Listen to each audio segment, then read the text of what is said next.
silence.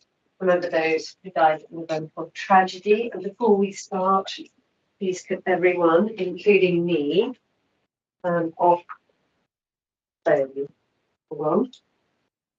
Thank you.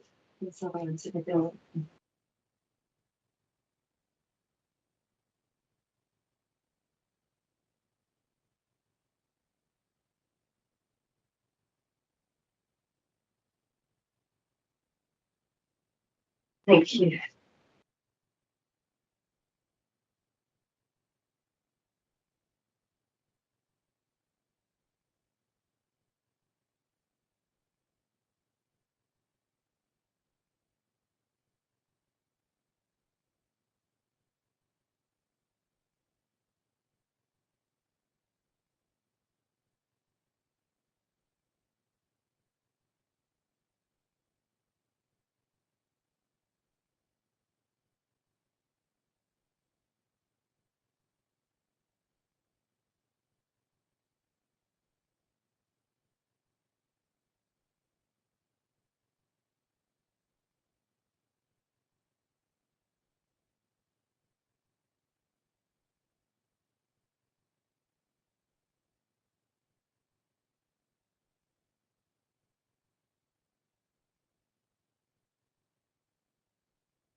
Thank you. Are there any apologies for absence? I don't believe so. Are there any declaration of interests? The minutes of the previous meeting, can I sign them as true record, please? Please.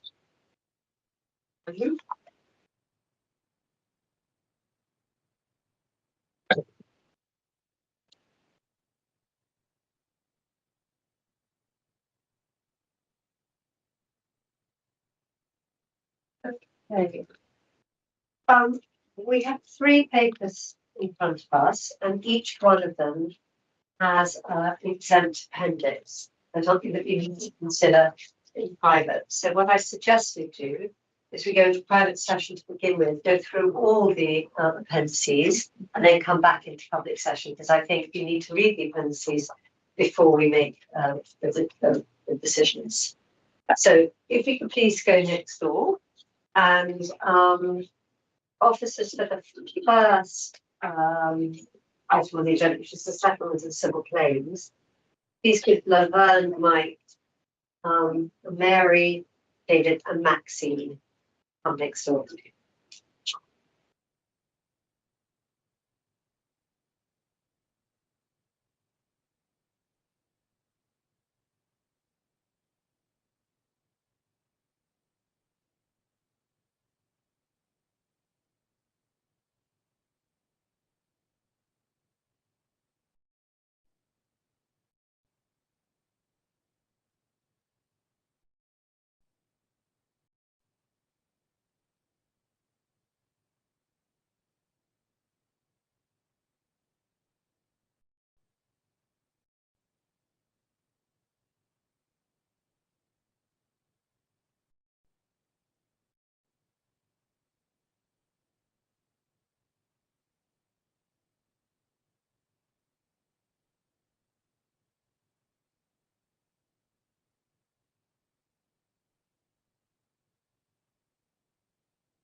Lizzie, have a second.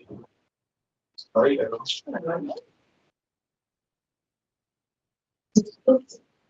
we ready to go again?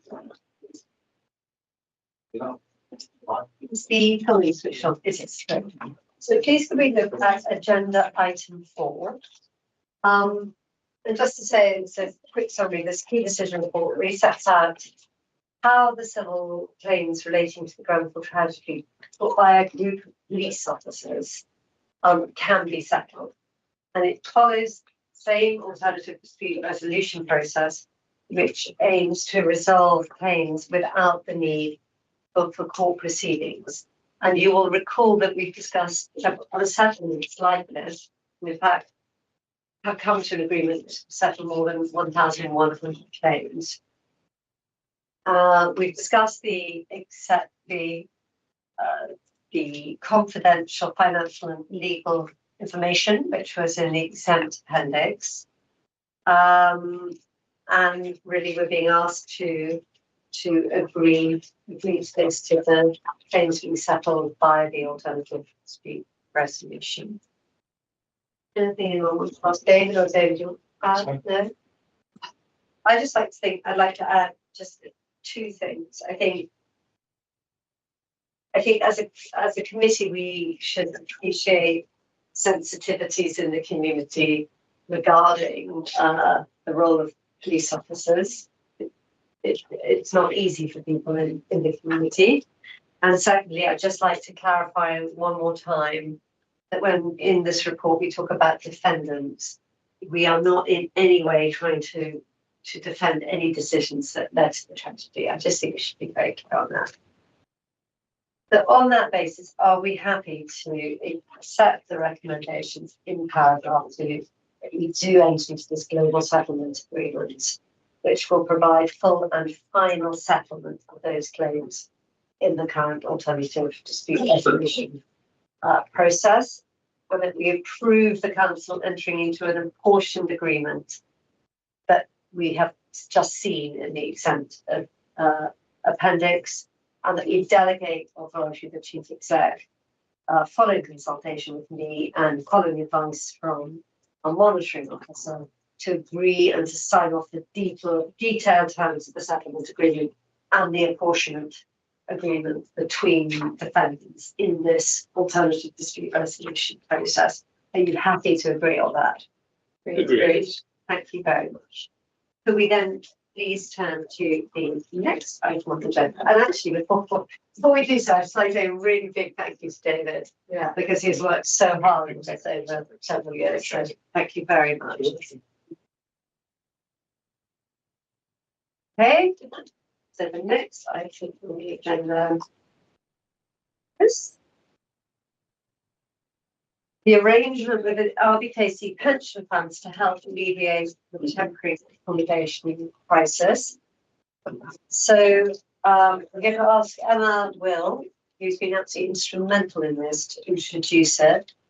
And we have James Catherine from the OLIS, because David, Dan, and Mike are here to answer questions.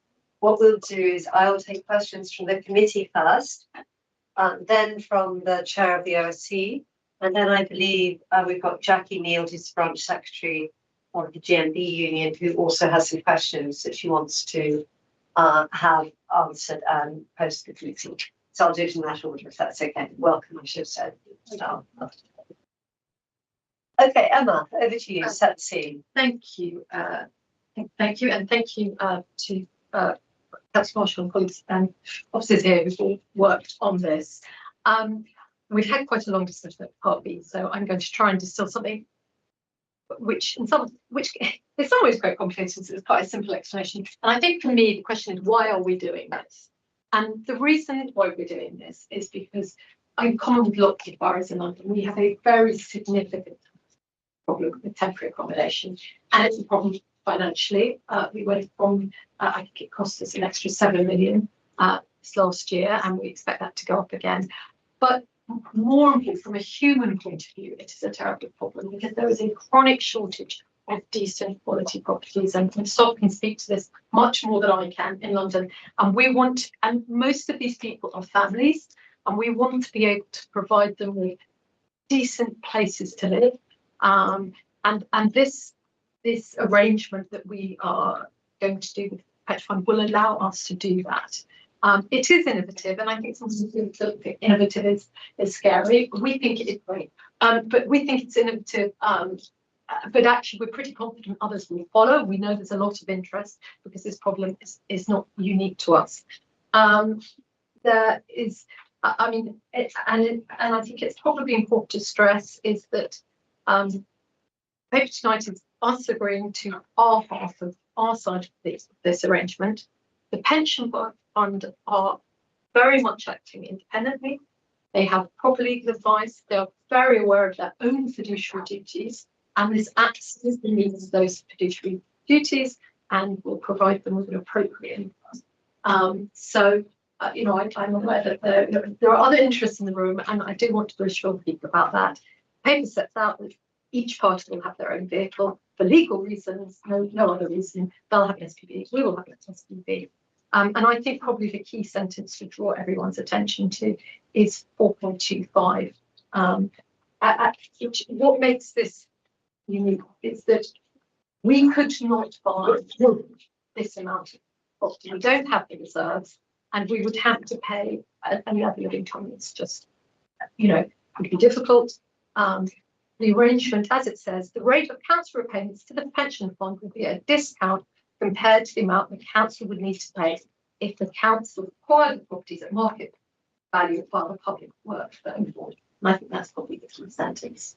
But it is, you know, it is a lot of time and thought has gone into this, and it is being done in a very thorough way. And we genuinely think it will help something very poor accommodation. There's a lot more I can say about that. Thank you. So I just want to jump in and firstly really thank Emma and Quentin and the team for coming up with this, because as Emma says, our housing pressures have never been greater, and this impacts all over the UK and particularly in London. And just as a snapshot, so people can really understand what's happening as well. Just recently, we've had 177 landlords request their properties back. So we had to find 177 new homes for households. And so not only, as Emma said, that we're going to be providing decent, good quality homes, but we're also going to provide certainty for these residents. Absolutely. So this is really, really impactful. And I know it all seems terribly complicated with all the different vehicles that the pension fund are using and that we're going to be using. But I've had real reassurance from David and Dan about this, that we are going to be providing the best outcome for our residents and also being sure that without our financial commitments. So thank you. And I think it's probably worth saying that we will be managing the properties. And one of the problems we have at the moment is we have to rent stuff from landlords who, you know, don't have necessarily this, you know, they're not, you know, providing the level of care that we would like for our people. So that's a really important consideration. Jem.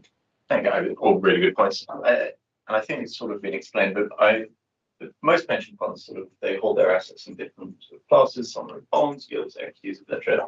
Our pension fund, to my knowledge, has been holding property for a number of years, commercial property. So they collect rent on. They have a risk in any property acquisition. But I just want to make sure that obviously it's for a separate committee, but that the pension fund isn't really stepping out of its normal parameters. It's still allocating within its existing sort of property upper limit on property holdings. Yeah, so this is part of the property holdings that the pension fund will have. So it has commercial properties at the moment, and these will be residential properties. So part of that. Yeah. Yes, no, obviously no questions. They've all been answered in part B, but it's sort of a simple question. I just wondered, David, if you could maybe just talk a little bit about the market. What's the opportunity for us to invest in property at the moment that will be suitable for us on TA? At the moment, it's actually a buyer's market, and particularly for new stock, because what we're going to be trying to buy is not older stock where we have to go in and refurbish, and there could be issues of safety and fire, etc., etc. This is going to be new stock, which is to new standards. And the reality is there's been a lot of development, but there hasn't been as much uptake in the market with what's been going on with interest rates and people not buying second homes, etc. So actually, there's quite a number of blocks within, that we're already looking at, and we could possibly be able to acquire, and we'd be able to because we can move fast because the money is committed, and we're not looking for finance, etc., etc. It means we can be a fast buyer, and that is very attractive to developers. We can also potentially be buying things off plan, which are going to be coming out in say 6 months' time, and we can make an agreement now, and we can be buying them below market value. And some of the things that we're looking at are 10 to 20% below market. So there's a great window now to actually acquire really good stock, new in and around the borough, or outside the borough, that will meet and will provide great homes for families. Because all we're going to be trying to do, as it states, is buy more homes that are looking for families rather than just singles. Thank you. Johnny. Yeah, so as others have said, a big thank you to Emma and to Quentin and the office here for all the work they've done on this, because I think it's potentially really innovative. I guess I had a couple of questions. The first one was kind of linked to what Kim was saying about how confident we are about being able to transact. And I guess the follow-up to that is what would happen in the event that confidence about it being a buyer's market is misplaced and it's harder over a period of 12 or 18 months or longer. So we've already gone out in effect to a soft way to the market to see what's available, and we already have quite a number of properties which are there ready. So the intention is to try and invest this money quite quickly. But in the event that there was some kind of total unforeseen event tomorrow, as it were, which changed the market so dramatically that this was not possible, then what we're committing to tonight is the principle. If it turns out that it wasn't possible to execute this, there's nothing lost, as it were. There's an opportunity lost, but there's nothing that we're risking by taking this decision, and we would only proceed with an acquisition if it met the financial parameters and the quality parameters that Dennis described. Okay, and if we do agree this, then will we also pursue option 2 in terms of external institutional investors, and is that in parallel, and how realistic is it? Do we have the capacity to properly pursue that whilst we go ahead with this? So yes, so this was one of a suite of options that we've been looking at. It actually, because it works for the pension fund, we've already been showing the model, or the idea of the model, to other institutions, to be able to, as we're saying, unlock that institutional capital. So I hope, yes, this is one, but the other ones are all being followed at the same time in a parallel way. And I'm quite pleased with the way those discussions are going. And we've got the resource, and we've got the contact with them, and there's really positive discussions happening on a continual basis with each of the different other external groups rather than just our pension fund. Okay, so you're having talks to other pension funds, etc., showing them this model, but so you're hoping that it does won't be 100 million from our own, but this will unlock a lot of other private. So this could be really, really important. Exactly. Because it could unlock a huge swathe of money coming out of the private sector into. We know there is an awful lot of interest in the private sector, particularly in big insurance and in working with local government around these issues. And it's been quite very exciting. Commenting that in the papers and things. Thank you. Are there any other questions? No. Mary, I think you had something. Thank you. Just a record, I think there's a typo in 2.3. It should say subject to 2.2, but I think it's just for reference, the papers that you've got, I think the numbering is incorrect. But when we come to the recommendations, I won't go to the individual ones. I will just take it in block. Because the numbering on the internet version is correct. And this was circulated to the committee for comment, and one colleague raised the point that he's concerned that given that there are many risks around implementation and getting to the final stage here, that the decision-making governance isn't strong enough, and delegating it to one member of the leadership team and the executive directors maybe isn't enough, and that maybe it should come back to the leadership team or some other slightly stronger governance.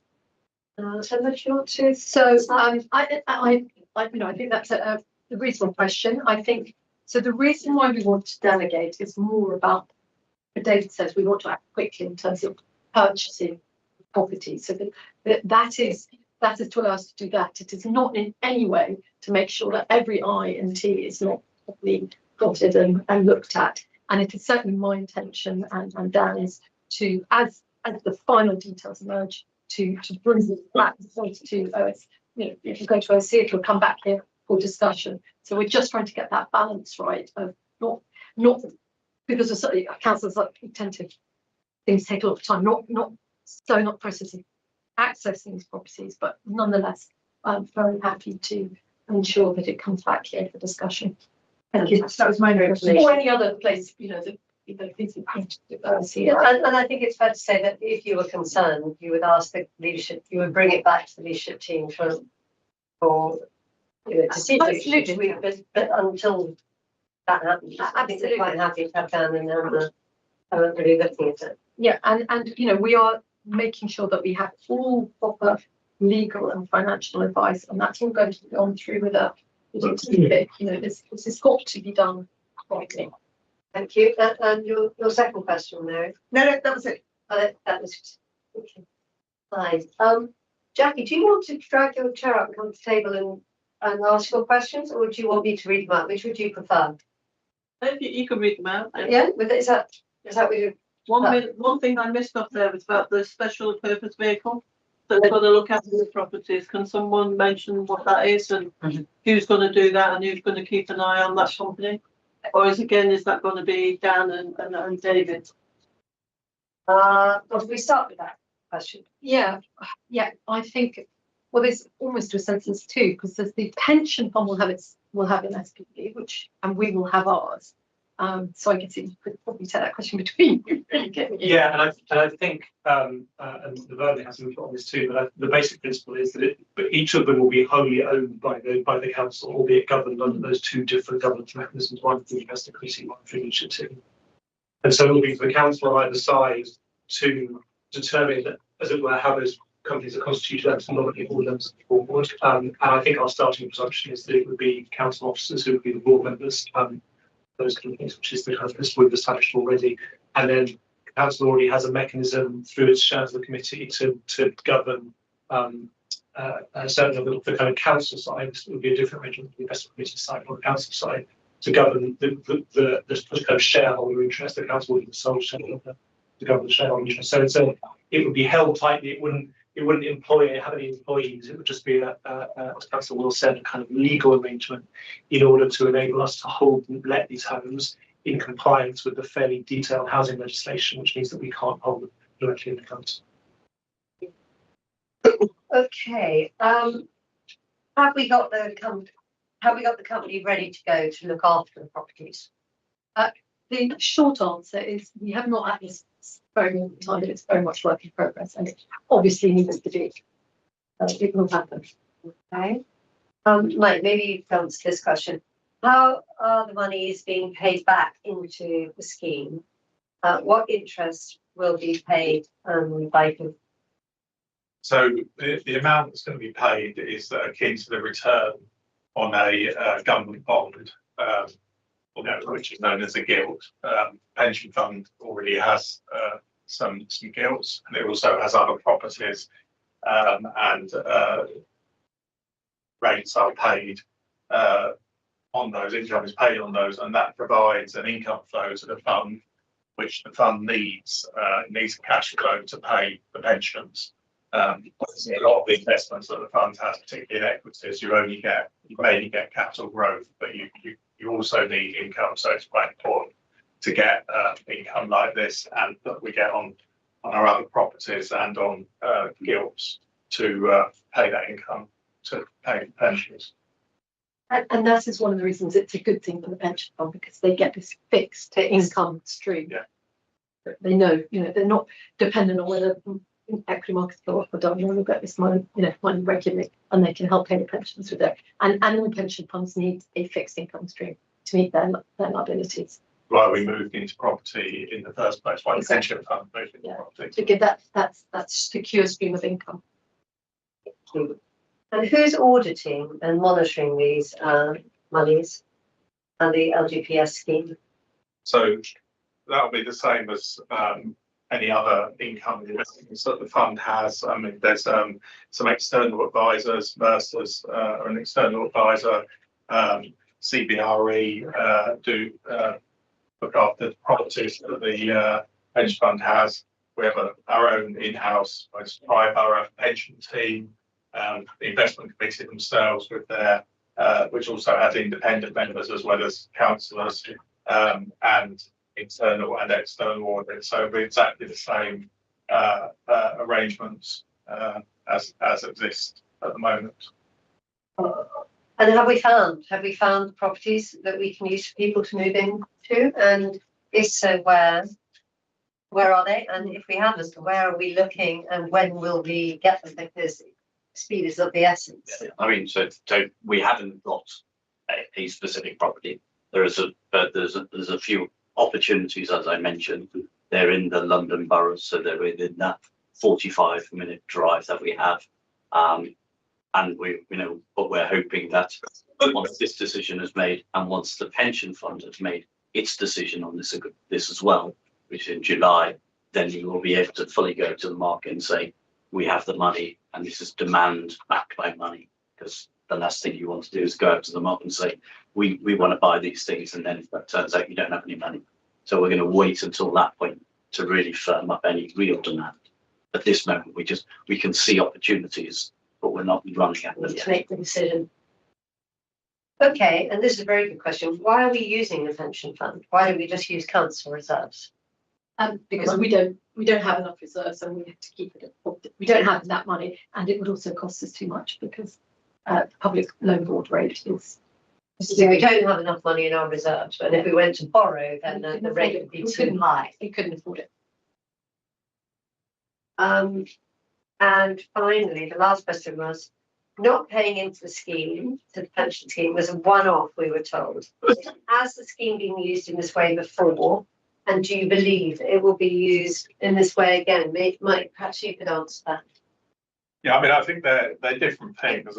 They're different decisions. The not paying into the scheme, and as it's called, was the decision taken to make a zero contribution rate that was taken by the investment committee because they felt the fund was sufficiently well funded, and the actuary agreed that the fund was sufficiently well funded. So that was why that decision was taken, although I acknowledge that the actuary had a different view on what the rate should be. He acknowledged that the fund was well funded enough. This is a completely different decision. This is, as we've said, an investment by the pension fund, which gives a rate of return that's similar to similar investments, and that's why it's being done. It also meets social investment criteria as well, and investment in the UK, which are important considerations for the fund increasingly. So will it be used in this way again? I mean, as we've said, we already invest in property, and we'll continue to invest in property. Yes, in that sense, it will be. Going forward, that would probably be more commercial, wouldn't it, rather than with residential going forward? We may invest in residential properties in other ways. I mean, those decisions will be taken according to the needs of the pension fund. So yes, if we could make decisions to invest in residential property in other ways. It's really about, I mean, I think the point I'm making is that this is an investment which provides a good return for the pension fund as well.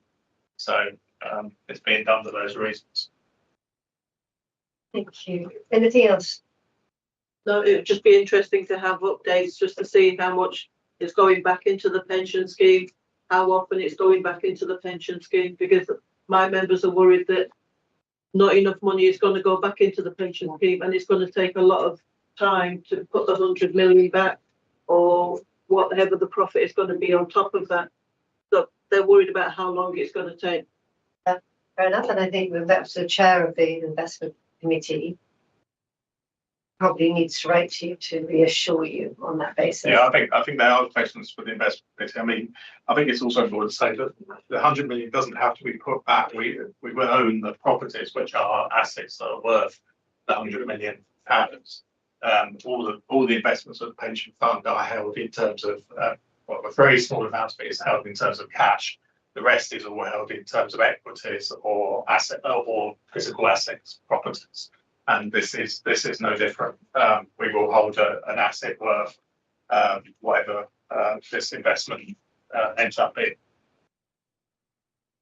But I still think it's fair enough Yeah. that the investment committee should address the concerns of the union and its members.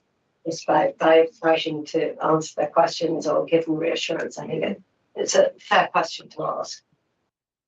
If there aren't any other questions, I'm going to ask Emma to kind of sum up, because actually before you do, I'd like to say if this works, it really would be very exciting, because in London at the moment we're spending £1 billion a year on temporary accommodation, and the amount that councils across London, not just us, are having to find means that, well, 8 out of 33 are basically going bust this year.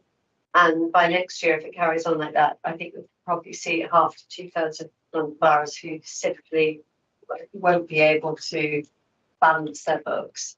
So if this works and you can get money from our pension fund, and as you say, if it's you've found the mechanism by which you can bring money in other pension funds, this will be a complete game changer for London and local government finance.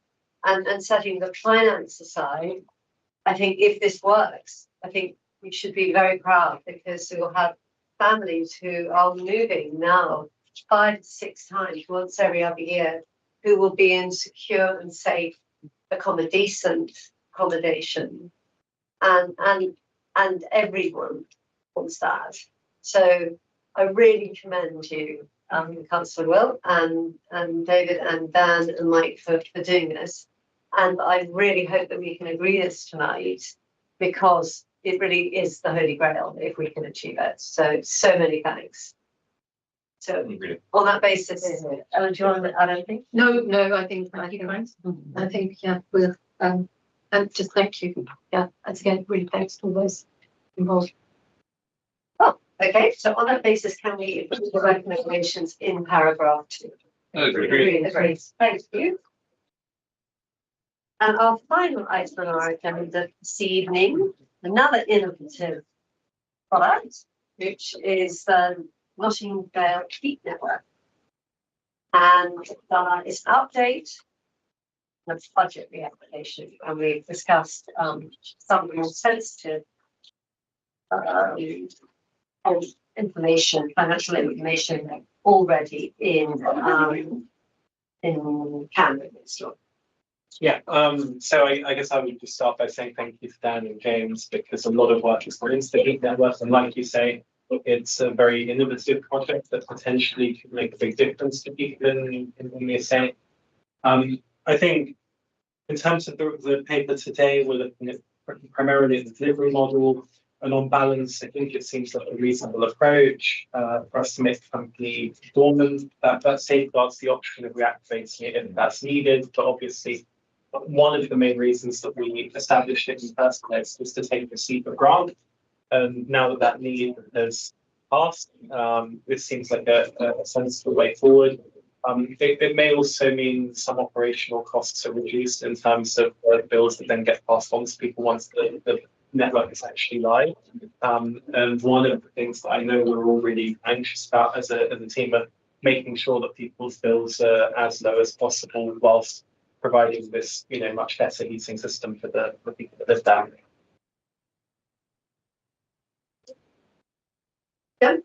And thank you, James. And thank you, Johnny. I appreciate it's sort of two different bits here. There's what we do with the company, and then there's the money side of it. So I'm just sort of trying to get my head around the figures. We're raising from 13.8 million to 19.3 and 1.8, but that's from an existing budget envelope. Yeah. So I suppose my question is, what was that money earmarked for in the past that is now being used for this increase? And also, could you give a bit more detail of what that money's going on as well? Because obviously, a proposed increase in scope of 3.9 million on a just under 14 million is a sort of 25-28% overspend. Yeah, let's pick that one up. So in terms of the Vital contract, that in financial terms is the general funded bit of the network. And essentially, as Johnny said, government policy has changed helpfully in this regard, which gives us the flexibility to not have to go down the route of establishing a company, which made sense at the time, one, to get the grant, and two, because we were looking at a more commercial setup from the off in terms of potentially joining the academy, which, as we know, has since changed, and we've deliberated, and an internal focus on council owned and managed buildings is where we're at the moment. We're confident of getting the number of customers that we need. So to answer the specific bit of the question, there was to set up a company as a going concern, and it was a 40-year business plan. So there was a 3 million credit facility, bridging loan, equity share as well. So that's one of the things that we've been able to use, and at the moment it's forecast that despite they are sizable increases, it actually would come in under that overall programme budget. One of the other reasons for that is through the Mayor's Energy Efficiency Fund, we've been able to achieve a much lower rate of borrowing in terms of compared to the Public Works Loan Board, which a financial investment decision way back 2.5 years ago was what we were going to use. So in terms of the overall cost of the programme and the payback, that has also reduced by, I think, 2.4 million. So essentially for the Vital aspect of things, it more than washes its face in terms of where we are. To answer the questions on what some of those modifications look like, this point applies to both contracts. They're both design and build. So whilst we went in with early conceptual designs and obviously internal feedback from planning and so on, we didn't have a design that went to planning at that stage. We do now. There's some requirements there. We are shovels in the ground. We have found all sorts of things, collapsed drains, service channels and so on that have needed to be replaced. And so we have a much clearer picture in terms of the true costs now. One, because we're further down the line in terms of the design and build aspect, and two, because we're actually on the ground and we've established exactly what needs to happen. One of the other things is just in terms of the co-design of the plant, super sensitive area, as we know. So in terms of the energy tree, what the air source heat pump looks like, it is potentially overlooked by residents. So we have seen some upward pressure as well in terms of the architectural design and buildability of those key bits of plant. And the other thing is just in terms of some of the delays that we've inherited. There are some extension of time claims. So we will obviously do our best to manage those commercially as we've done. We are now looking at a go live of March 27 rather than August this year, as it was originally envisaged. So in terms of the overheads for the contractor, that has also added some cost as well. Really helpful, thank you. And obviously it's great that some other things have worked in our favour to offset some of that cost, but from a pure sort of what we contracted on to what we're spending, that's quite a significant overspend. And obviously we're also in part B that we're and sort of talking about the contingency as well. And there was a contingency going into this project at the outset. So just really assurance that the new contingency is actually also going to be enough for.